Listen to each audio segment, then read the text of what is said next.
How's it going, folks? Today we're going to be talking about replacing the pan and the oil pump on a 95 Ford F-150. This is the 5 liter with a 302. It's rear wheel drive, automatic.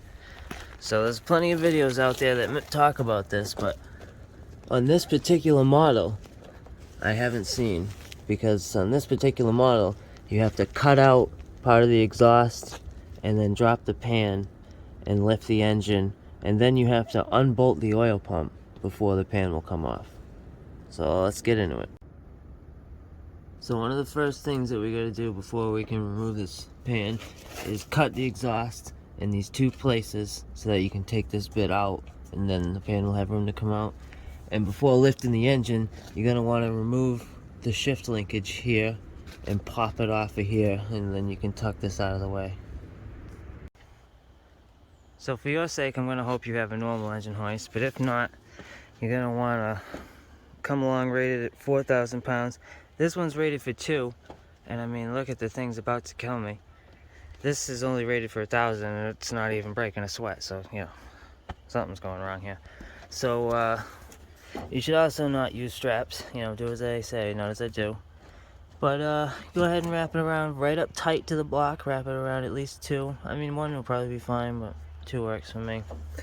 The exhaust manifold, I mean. And then obviously this should still be here on yours. If not, then same thing, exhaust manifold.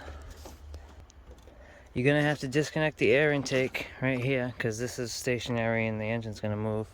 And then you want to disconnect the shroud. You gotta take off this cold air intake nonsense before you can get the shroud off. You can just leave it sitting there.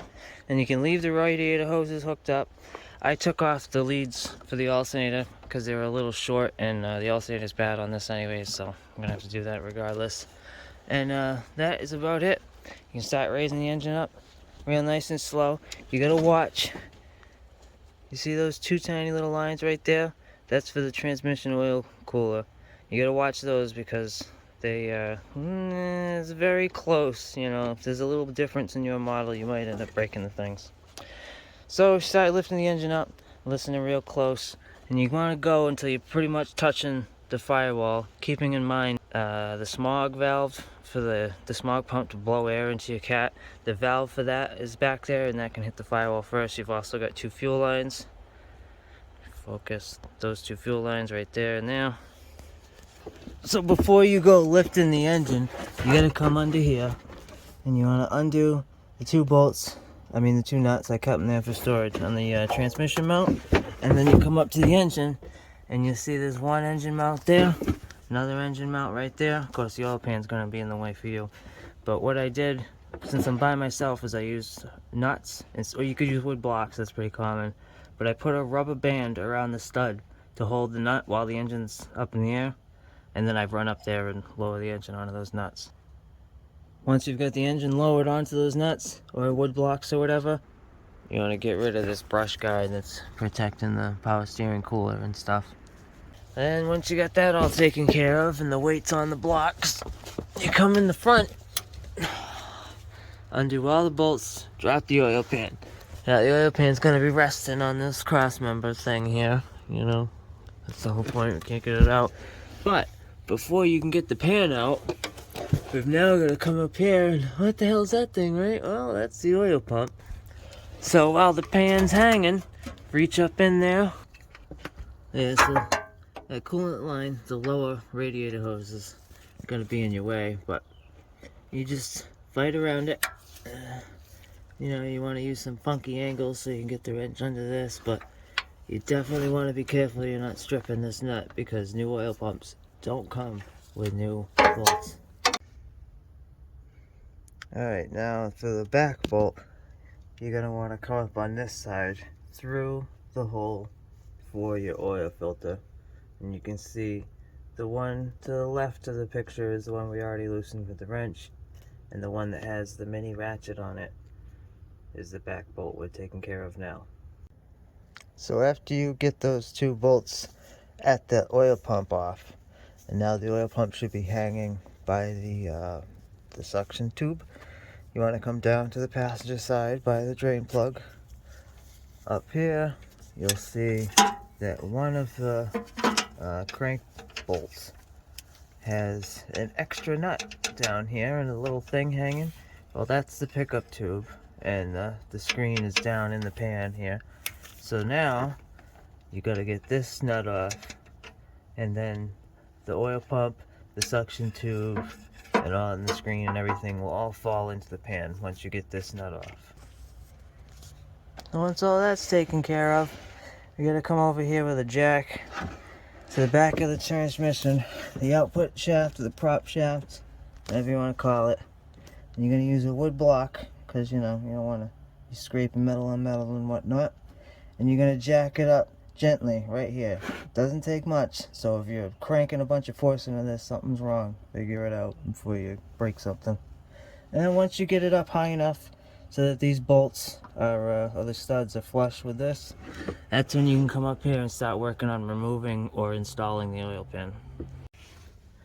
And before you try pulling the pan out at the back, come up here. Remember that shaft I talked about? Pull up so that it comes out of the oil pump, and then when it goes down, it'll come out of the distributor. Make sure it's laying down in the pan. There you go. Oh shit. There we go. Keep it in your pants. Alright, so, you know, usual culprits. You want to remove a gasket. My advice is use a flathead screwdriver, and you're going to want to start up at the front of the engine, peel off this little bit, get the screwdriver under there, and work it out. Then once it's out, you can just grab the whole gasket and peel it down. As you can see, I've done up to here. And that's it. You just keep peeling it. Same thing, use a screwdriver to get started, and then work it back. And once you get the gasket off, you can see here that this is gray stuff, and then this is bare metal over here. So you want to use your scraper and get down to bare metal. You can see the difference. Sometimes it can be hard to spot, so make sure that you're actually looking at bare metal and not some shmoo left over. Alright, so we see all that shmoo on the screen at the end of the pickup tube here. There's a few different ways you can try picking it or something, scraping it off. I'm just gonna take a air compressor and blast it. So I did the best I could. I mean, it's clean enough. You could also put solvent in there if you wanted to, if you had time to dry it. So we gotta clean the gasket off, and I'm gonna clean those two holes out. Set it in the pan. We're gonna bolt it up to the new oil pump with one of these gaskets. Alright, so get the gasket wet. You wanna tighten these back and forth, progressively getting tighter. You never wanna just crank one down all the way first. You keep going until you get them good and tight. And you don't want to completely smush the gasket. You'll see there's a little tag sticking out, so you can tell how much it's getting compressed. You want to smush the shit out of it, but you definitely want to compress it a little. Then you come up here, you start adding oil into that thing, and you gotta rotate this counterclockwise. You can hook up a drill if you wanted to, but so doing it by hand is just fine. It's a bunch of air bubbles, right? So you want to get rid of that shit. You just gotta keep doing this until all those air bubbles are gone. Alright, so I forgot to mention it, but when you get the old pump out, you want to put the old shaft and the new shaft next to each other, and you want to match the height of this little stopper thing, because otherwise when you get it in there, it won't be up high enough, and then it'll bind up on the oil pump when you're trying to bolt it in. It'll be a nightmare. Now what order you want to do this in is kind of totally up to you. Depends on what you're more comfortable with, but you got to put one of the bolts in that hold up the oil pump, and then you have to go down by the drain plug.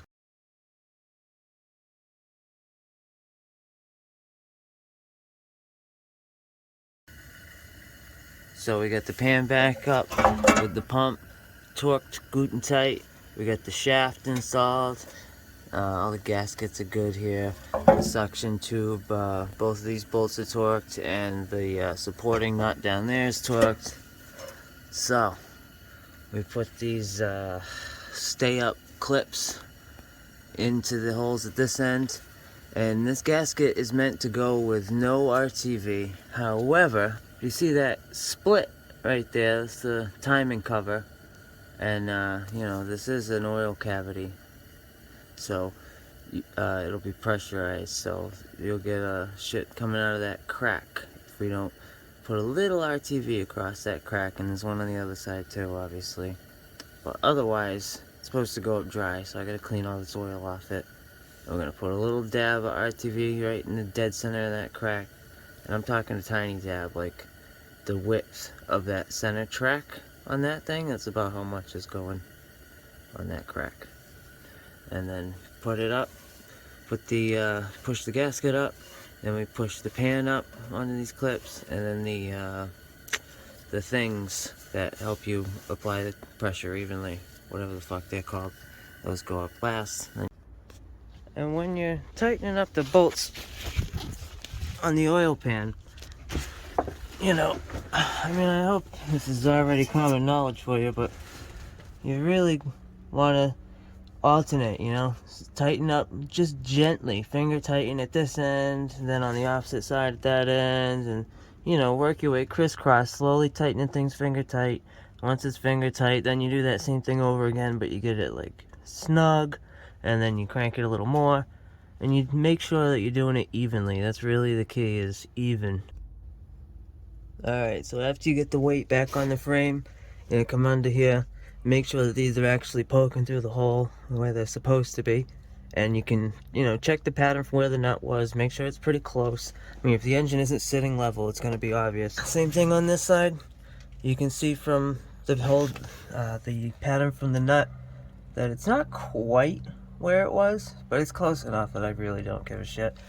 So, then we come back to the transmission. Same old song and dance back here. Check the patterns, make sure everything's, you know, the way it was. Crank that shit up. Alright, so we got the engine down, bolted it all back in, filters changed, topped off the oil, double checked everything set on the bottom, drop it, come back up here, pull all your chains and stuff off. Then we gotta put the intake back on. Make sure that this shroud, it has little tabs down there. You want to make sure it's properly seated on those tabs, and then you can bolt it in up here. And just go around, check the stuff, you know, put the key to run so the fuel pump comes on, then come out here and just give it a whiff, make sure there's no fuel leaking. Check pretty much everything, you know, why not? Make sure there's no leaks. Make sure you didn't tear anything when you were fucking around. If you're gonna be hooking the hood back up yourself, then don't put that engine crane away just yet. It's so much fucking easier if you use it to put the hood on than trying to fucking balance this godforsaken thing. Ugh. So, now we're making our final cursory checks. Everything's hooked back up. Spin the fan by hand, doesn't bind in anything. No obvious bullshit hanging out on the belt. Everything you unhooked is now rehooked. Coming in hot with my mushroom tip of the day. Once you're all assembled, I suggest you take a jumper and touch it to the starter solenoid here, just for a few seconds. Make sure the oil pump's primed and ready for running.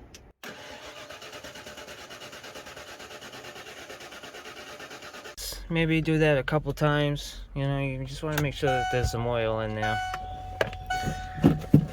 After that,